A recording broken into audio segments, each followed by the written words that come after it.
Alors, chers partenaires, bonjour. Je m'adresse à vous qui êtes partenaires quotidiens de l'EPTB Seine-Grand Lac. D'abord, pour vous remercier de la collaboration qui existe entre vous, que ce soit avec les élus, les responsables des EPCI, les maires, que ce soit avec les chambres d'agriculture, que ce soit avec le milieu associatif. Les relations sont détendues, sereines et constructives.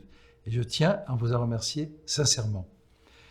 Je veux simplement vous présenter les vœux de bonne et heureuse année au nom de la direction générale de l'EPTB, au nom de Valérie Mollet, son directeur général, au nom du conseil syndical et de l'ensemble de tous les membres du conseil syndical et de son bureau, pour faire en sorte que l'année 2022 soit une année de coopération encore plus efficace que l'année passée.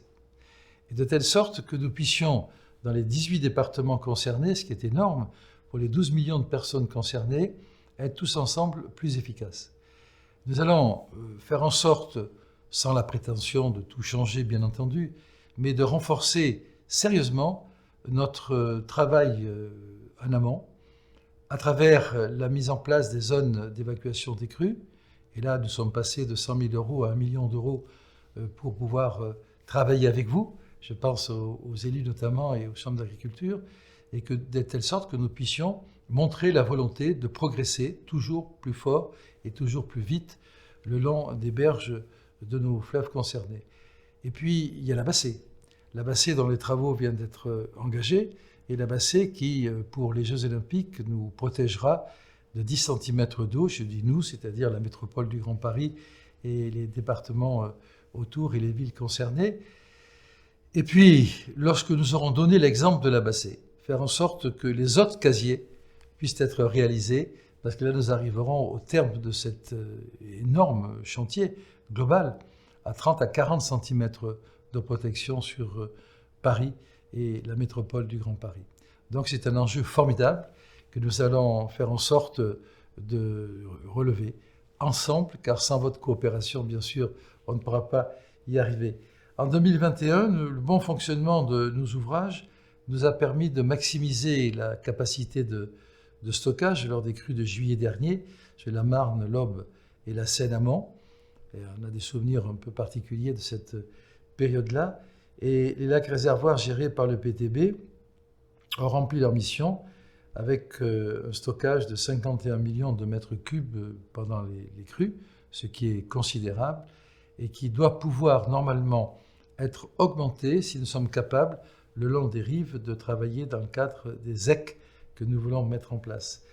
Le soutien en 2022 aval-amont est pour moi une priorité, et de faire en sorte que ce travail de partenariat entre les territoires, les différents acteurs, puisse produire des résultats concrets. Ça veut dire votre engagement dans des projets que nous soutiendrons sur le plan de l'ingénierie, on vous l'a dit et je vous l'ai dit lors de l'entretien que nous avons eu, mais aussi sur le plan financier, bien entendu, permettent d'avancer tous ensemble en confiance le plus vite possible. C'est pour moi essentiel puisque c'est à cette condition qu'on arrivera à rendre le plus grand service qu'on puisse rendre à l'aval par rapport à vous, mais aussi en amont par rapport aux territoires sur lesquels vous vous trouvez, c'est limiter les effets dévastateurs des crues. Moi, je crois en cette mission, d'autant plus que le changement climatique, au niveau planétaire, le changement qui malheureusement tous les jours se confirme, va probablement nous créer des problèmes encore plus compliqués au niveau du temps, au niveau de la pluie, au niveau des orages, au niveau, enfin bref, de tout ce qui sont des conditions de mise en œuvre des crues. Donc autant aller très vite dès à présent pour éviter que plus tard on ait des désagréments. Je souhaite qu'on lance aussi, qu'on renforce si possible le travail sur les papilles. Et on va y travailler ensemble. Nous allons signer prochainement le nouveau programme papilles à Châlons-en-Champagne. C'est déjà très positif de voir que nous sommes en situation d'agir. Et avec Frédéric Boloussi, qui suit particulièrement auprès de moi les papilles, nous allons faire en sorte de travailler dans plusieurs directions.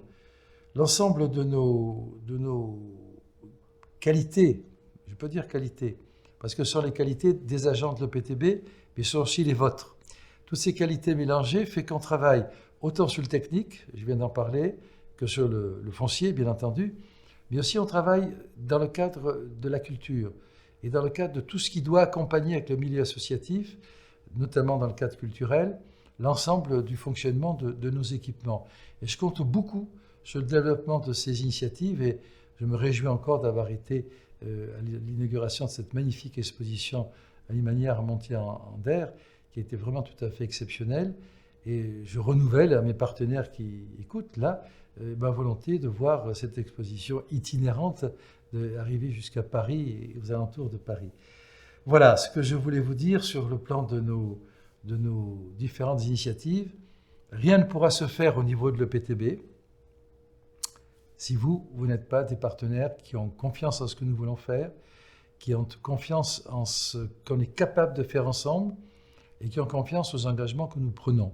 Les engagements que nous prenons seront respectés et à partir de là, on pourra faire en sorte que cette confiance nous permette d'être toujours plus efficaces pour les populations concernées. À toutes et à tous, bonne et heureuse année 2022.